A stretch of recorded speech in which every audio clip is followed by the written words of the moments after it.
1. Vamos tentar estudar a convergência da integral de 0 até mais infinito de e a menos x vezes seno de x ao quadrado dx. Tá? O que você acha que acontece com isso? Converge, diverge? O que a gente pode dizer a respeito disso? Uma alternativa seria qual? Tentar encontrar a primitiva da função, tá? E calcular o limite. É possível? Quer dizer, você pode até tentar um pouquinho calcular essa primitiva, rapidamente você vai perceber que não vai rolar. Tá bem? Então não dá para calcular essa primitiva muito rápido, mas eu tenho esse teorema na mão. Eu consigo comparar esse integrando com alguma coisa que eu sei que converge ou diverge? O que a gente sabe que converge ou diverge? Tem aqui um com e elevado a x, né? Quando que essa integral converge? Se somente se o alfa é menor que zero. Então eu sei que isso aqui é convergente. Será que eu consigo mostrar que o integrando dessa é menor que o integrando dessa? Claro, né? Então eu sei dizer que isso aqui converge, pois e elevado a menos x vezes seno de x ao quadrado, se você quiser em módulo, é menor ou igual a e elevado a menos x, que converge. E, portanto, o que você pode dizer? Como a integral do módulo, como o módulo da integral é menor ou igual que a integral do módulo, né? Então, módulo da integral de 0 até mais infinito de e a x vezes seno de x ao quadrado dx é menor ou igual que a integral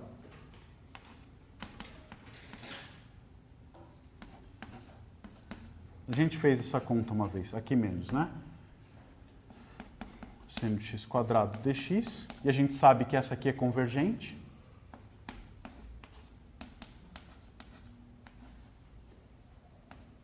Aqui o módulo de e menos x não precisa, né? Porque está sendo positivo. Como eu sei que essa converge, esse módulo vai convergir. Portanto, o número que está aqui dentro é um número, né? Não explode para o infinito, tá bom? Então a gente consegue, sem calcular a primitiva, saber se aquela integral de fato é um número ou não. Para que isso é bom? É bom para fazer conta direito, né? Suponha que você tem uma identidade lá, alguma coisa assim, que em algum momento você está fazendo umas contas e aparece isso aqui, que você sabe que ou é um número ou é infinito, tá certo? Então, você tem que tomar muito cuidado. Se tem uma expressão envolvendo essa integral, eu posso trabalhar com ela como sendo um número, posso passar para lá, para cá, dividir, cortar. Tem que tomar um cuidado, né? Se eu souber que isso é um número, sim. Se não, não, né? Suponha, por exemplo, sei lá, apareceu essa integral na tua vida, essa não, mas apareceu alguma, você vai chamar essa integral de L. Em algum momento te sobra essa equação, 3L igual a 2L. O que você pode dizer? Se você sabe que a integral, essa L é uma integral que você não conseguiu calcular, mas se você sabe que isso é convergente, você sabe que esse L é um número. E se esse L é um número, qual é o único número que verifica essa equação? 0. Tá?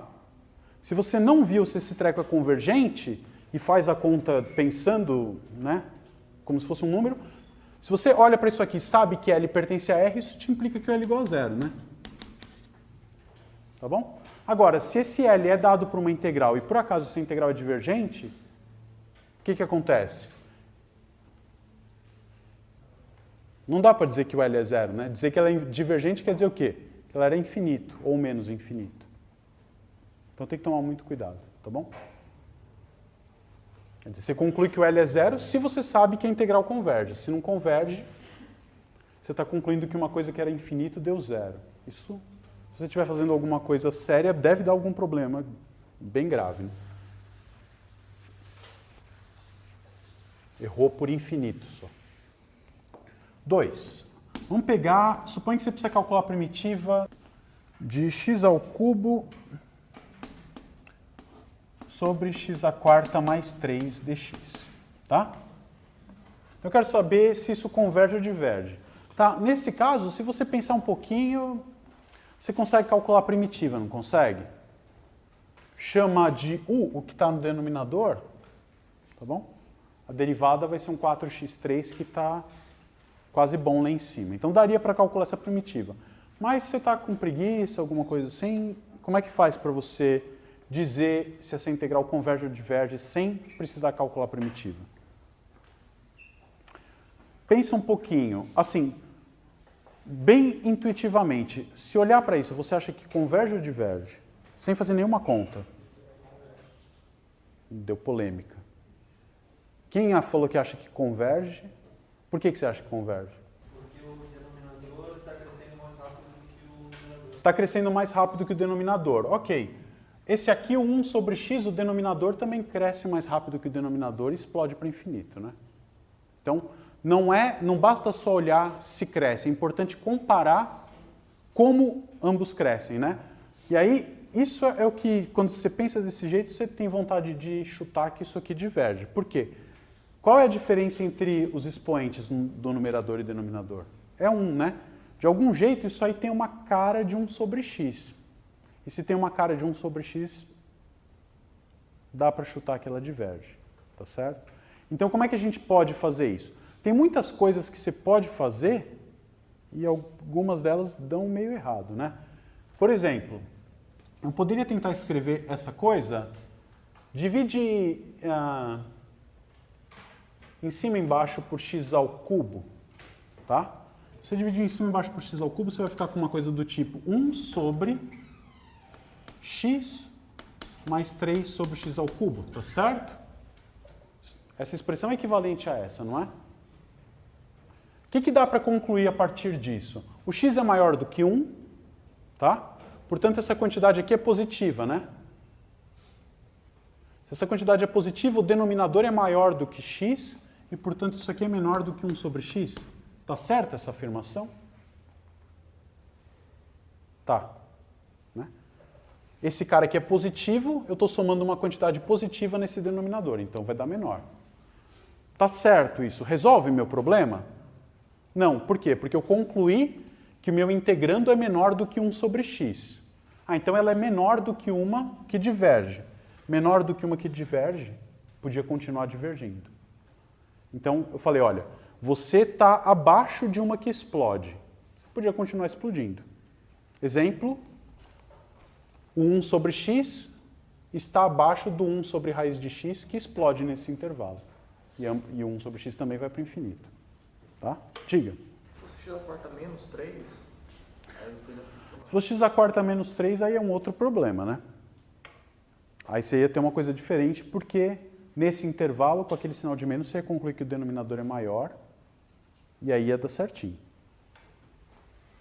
Aí você ia ter um maior aqui, né? Se aqui fosse menos, por exemplo, o que ele está falando é se fosse menos aqui seria menos, e você teria isso e aí matou, porque ela é maior do que uma que diverge, então ela diverge também. Tá? Então, essa aqui não foi conclusiva, então vou tentar fazer alguma outra coisa, né? Vamos tentar escrever, puxa isso como 1 sobre x à quarta, então eu posso escrever isso aqui como sendo 1 sobre x vezes 1. Se eu puxei um x à quarta em cima e embaixo, vai ficar 1 mais 3 sobre x à quarta. Isso está certo, né? É a mesma expressão, tudo bem? Dividir em cima e embaixo por x à quarta, e aí aqui no numerador ficou 1 sobre x que eu soltei. Vamos lá, vamos olhar para isso. O que é isso aqui? O x é maior do que 1, né? Então aquela quantidade 3 sobre x à quarta é sempre positiva. O que dá para dizer, então? Que esse número aqui, o que ele é?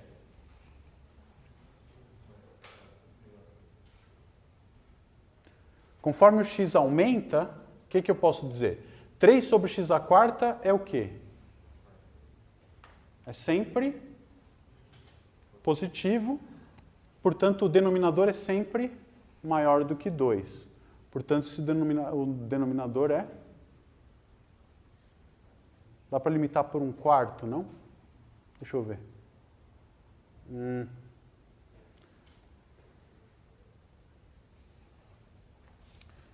Põe 3 aqui em evidência se você quiser.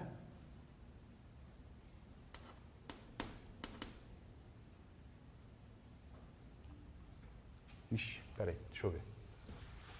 Vou colar. Qual que é a limitação boa? Isso. 1 sobre x vezes 1 sobre 1 mais 3 sobre x à quarta. Isso aqui é maior do que 1 sobre 4x. Tá? Porque o denominador, isso aqui é sempre menor do que 4. Diga. Você não podia pensar que, por exemplo, a integral está indo a mais infinito, certo? Uhum. Se tendendo a mais infinito, então, aquele 3 sobre x à quarta vai tender a 0, perdão. Isso. Então essa função se aproxima cada vez mais de 1 sobre x. Isso, é que ela pode se aproximar de 1 sobre x, mas você não sabe se é por cima ou por baixo, né? Esse aqui é o problema. Então, dizer que se aproxima de 1 sobre x, olha, todas elas se aproximam de 0, né? Quando x vai para infinito. Então, só que uma diverge, outra converge, então não funciona. Mas, mas lá para o infinito o comportamento vai ser quase igual, não pode afirmar mesmo assim. É que o que é quase igual, né? Quanto é o quase igual, né? Todas elas você fala, bom, a partir de um certo ponto, se o quase igual para mim for diferença menor do que 1 sobre 1000, vai ter a partir de um certo ponto vão estar todas elas com valor menor do que 1 sobre 1000. Então, a diferença com certeza é. Então, não é bem isso que funciona, tá? Mas quando você escreve isso desse jeito, dá certo, né? Quer dizer, esse cara vai ser sempre maior do que 1 sobre 4x. O que a gente pode dizer a respeito de 1 sobre 4x? Divergente. Se ela é maior do que uma que diverge, diverge.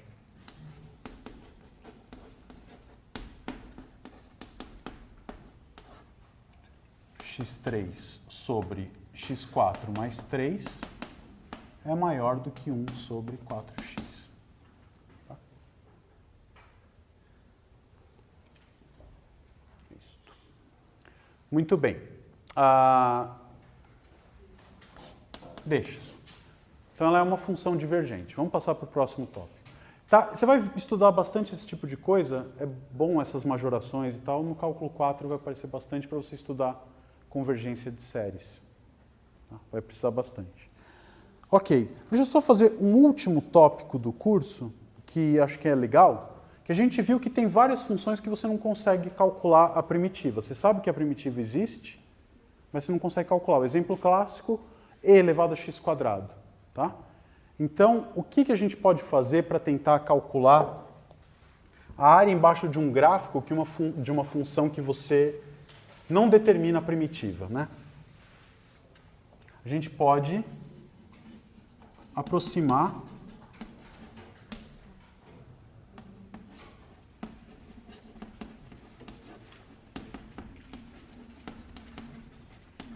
aproximando integrais definidas, né? A gente consegue fazer isso de várias maneiras. Uma delas, qual é uma ferramenta boa que a gente obteve ao longo do curso aí para aproximar gráficos de funções? Polinômio de Taylor, né? Perto de um ponto, pelo menos, você conseguia um polinômio que aproximava bem a tua função. Ok. E isso ajuda a gente a calcular a integral? Ajuda, né? Porque se você tem uma função complicada e você tem um polinômio que aproxima essa função, se por alguma razão você conseguir controlar, você sabe calcular a área embaixo do gráfico do polinômio. Se você sabe calcular a área embaixo do gráfico do polinômio e você conseguir mostrar que o erro está dominado, quer dizer, o erro ao aproximar a área embaixo do gráfico da f, aproximando isso pelo área embaixo do gráfico do polinômio de Taylor da f em algum ponto, se você tiver algum controle sobre esse erro, fica bom, né? Então é mais ou menos isso que a gente vai tentar fazer agora. Então vamos só lembrar, quer dizer, se você tem uma função definida num intervalo aberto, vamos pôr assim, de classe Cn mais 1, tá? O que isso quer dizer? Que eu posso derivar ela n mais uma vezes, e a derivada de ordem n mais 1 é uma função contínua. E você tem dois pontos A e B pertencentes aí, a gente pode escrever a nossa f de x como sendo o quê? O polinômio de Taylor em volta de um ponto x0 qualquer, tá? Pode pensar que o x0 é a para começar, mais um erro de ordem n. Todo mundo lembra como é que era, como calculava o polinômio de Taylor, né? Como é que calculava isso? Você pegava as derivadas da função f e multiplicava por x menos x0 elevado àquela ordem da derivada. Então, se você for escrever isso, isso vai virar soma para cá indo de 0 até n da enésima derivada num ponto x0 sobre n fatorial, x menos x0 elevado a n, mais o erro. Quem que era o erro? O resto de Lagrange como é que era?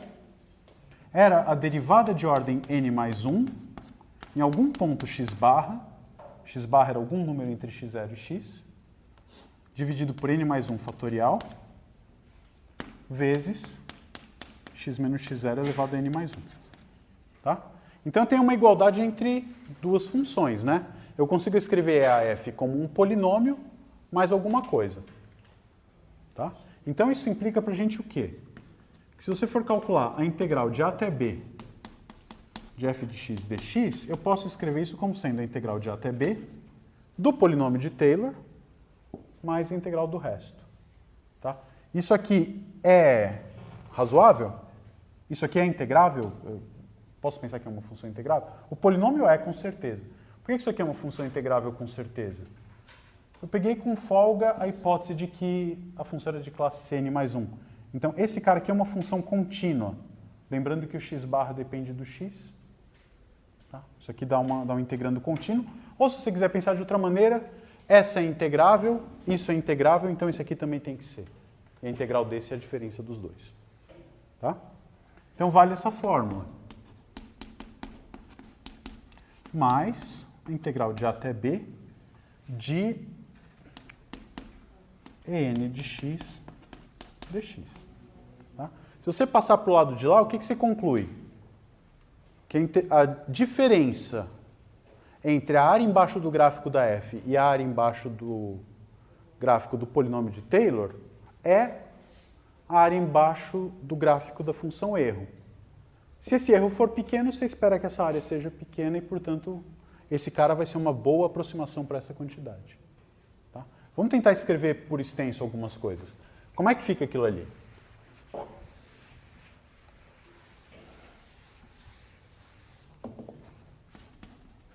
A gente sabe calcular a integral do polinômio de Taylor? Vamos tentar. Como é que você integra integra o polinômio de Taylor? Isso aqui. É uma soma, né? Integral da soma, soma das integrais. Isso aqui, o que é o Fn no ponto x0? É um número. Então ele pula fora da integral. O n fatorial também pula fora da integral. Então, essa primitiva, a primitiva de cada uma dessas parcelas vai ser o quê? Essa constante fora, primitiva disso. A gente sabe calcular a primitiva de x menos x0 elevado a n? Sabe. Só somar 1 no expoente e dividir. Então, isso aqui vai virar a soma, para cá indo de 0 até n, da enésima derivada no ponto x0. Aí tem o n fatorial, e quando eu calcular a primitiva, vai sair um n mais 1 no denominador. Então fica n mais 1 fatorial, vezes x menos x0, calculado de a até b, mais a integral do resto. Aqui tem que tomar um cuidado, né? Na hora que você escreve a fórmula do resto, quando você for calcular a integral desse cara, isso aqui pode pular fora da integral? A enésima derivada calculada no ponto x barra não pula fora da integral, por quê? Porque o x barra depende de x, tá certo? Então esse cara aqui não é constante. Conforme o x varia, o x barra vai variando junto. Então ele não pula fora da integral. Aqui pulou por quê? Porque a derivada é calculada no ponto x0. Tá bem? Então a gente tem uma coisa desse tipo. Ou seja, se de algum jeito eu conseguir mostrar que isso aqui é pequeno, eu consigo obter uma aproximação para esse valor calculando isso aqui. Vamos fazer um exemplo. Diga. N mais 1 livre a N? Aqui? Não, fica n mais 1 por quê? Vamos lá, vamos voltar aqui. Na hora que você calcular a primitiva dessa parcela, como é que fica? Essa constante pula fora, e aí tem um n fatorial no denominador. Quem é a primitiva desse sujeito? X menos x0 elevado a n mais 1 sobre n mais 1. Esse n mais 1 também sai. Então fica n mais 1 vezes n fatorial. Chama n mais 1 fatorial. Tá bom? Ok. Então vamos ver um exemplo.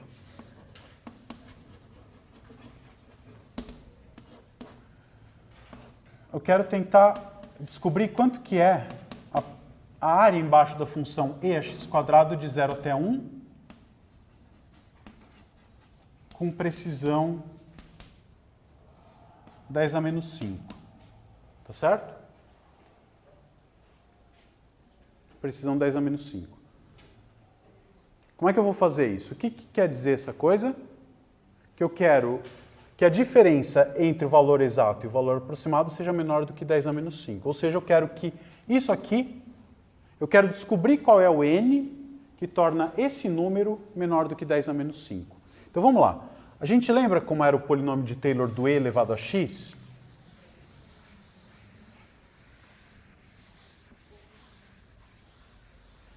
Como é que era o polinômio de Taylor do e elevado a x? Era 1 mais x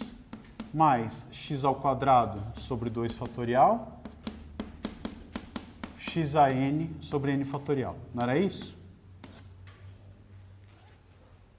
Era essa coisa aqui, né?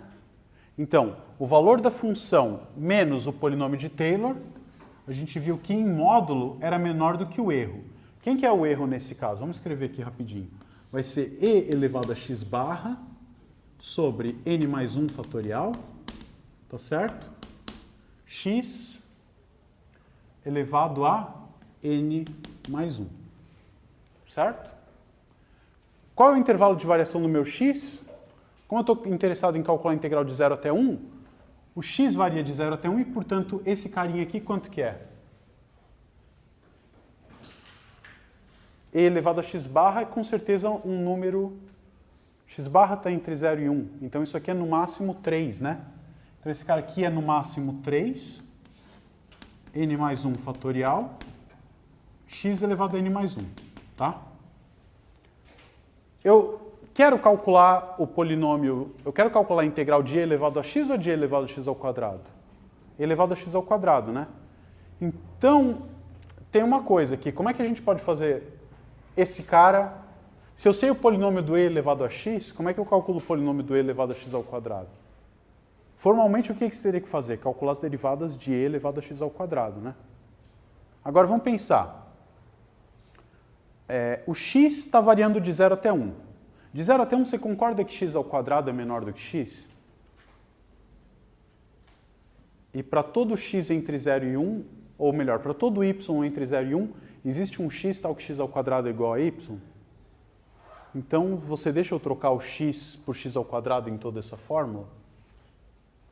Essa fórmula vale para todo x entre 0 e 1. Então, se eu pego um x, o x ao quadrado vai estar entre 0 e 1, portanto, a fórmula vale para ele também. Então, esse é um jeito de economizar na hora de calcular o polinômio de Taylor. Posso trocar todos os x por x ao quadrado que está certo. Aí aqui vai virar quadrado, vai ficar 2n mais 2. Tá bem? Então, o que a gente pode fazer com isso? Eu precisava calcular a integral desse cara comparando com a integral desse cara. O que dá para dizer? Que a integral, se eu olhar para o módulo da integral da diferença dos caras, vai ser menor ou igual que a integral desse módulo. E a integral desse módulo é menor ou igual que essa integral. Tá? Então, vamos calcular...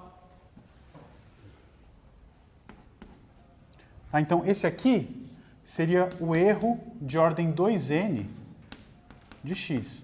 Quanto que é a integral de 0 até 1 de 3 x a 2n mais 2 sobre n mais 1 fatorial? Sabemos calcular essa primitiva? O 3 e o n mais 1 fatorial saem, fica x elevado a 2n mais 3, né? vai ficar 3 sobre 2n mais 3, n mais 1 fatorial.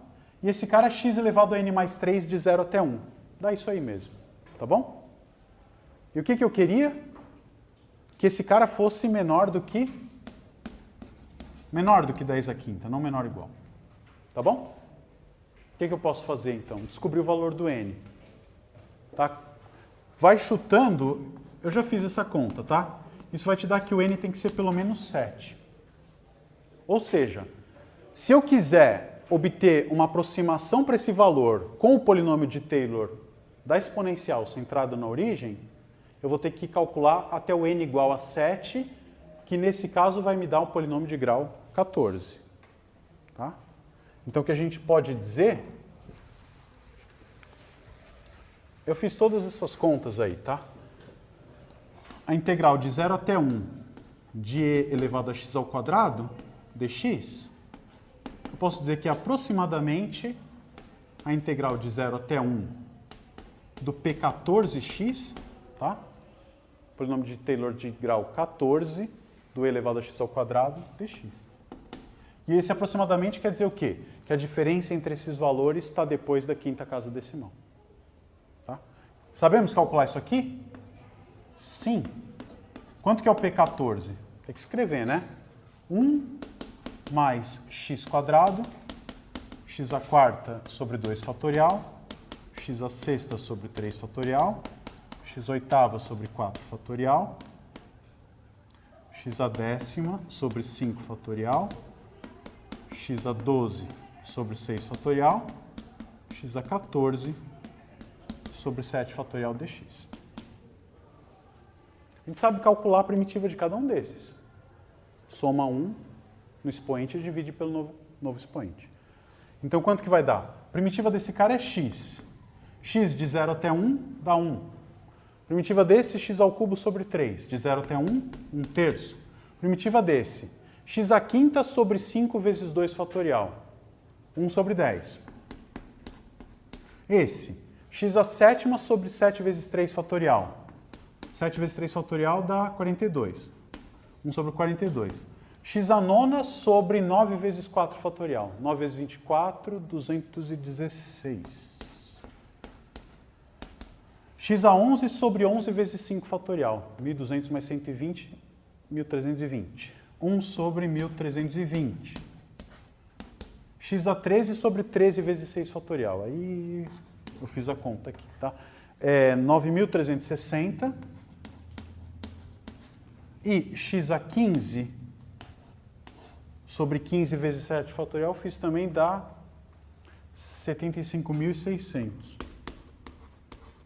E aí você soma todas essas frações, vê, é claro que você não vai fazer isso à mão, né? A ideia é botar num computador para fazer isso. Isso aqui dá 1,46, mais ou menos, tá? 1.46265, isso. Tá? Ou seja, tem 5 casas que dá para garantir para você que a área embaixo de e elevado a x quadrado de 0 até 1 é isso aqui, eventualmente com uma diferença da quinta casa decimal para trás. Tá bom? Então você consegue obter esses valores numericamente, isso é importante. A gente não consegue... Muitas funções importantes para aplicações práticas são dadas por integrais que você não consegue calcular primitivo. Então, isso é uma coisa que é para tomar cuidado. Tá? Tem uma outra coisinha assim que a gente pode usar uma técnica parecida com essa para você descobrir polinômio de Taylor sem ter que fazer todas as contas também, né? Por exemplo, quero descobrir quem que é o polinômio de Taylor do arco tangente de x. Como é que você vai fazer isso? Você vai ficar derivando o arco tangente e dá muita conta, né? A primeira é 1 sobre 1 mais x quadrado, ok? A segunda você vai derivar isso, vai aparecer uma coisa no numerador. Aí quando for derivar a terceira vez vai ter vai ser o quociente de 2 polinômios, isso aí vai ficando horrível, tá? Então, se vocês quiserem, na aula que vem, na segunda-feira, eu gasto uns 10, 15 minutinhos mostrando como que a gente pode fazer isso com arco tangente. E aí depois você pode fazer isso com logaritmo, com o que quiser, tá bom? Então, na aula que vem a gente vê isso e já começa a discutir os exercícios da lista que vocês já fizeram todos, né? A gente só vê o que aconteceu, tá vendo? Então tá, obrigado, bom fim de semana para todos e vai Brasil, né?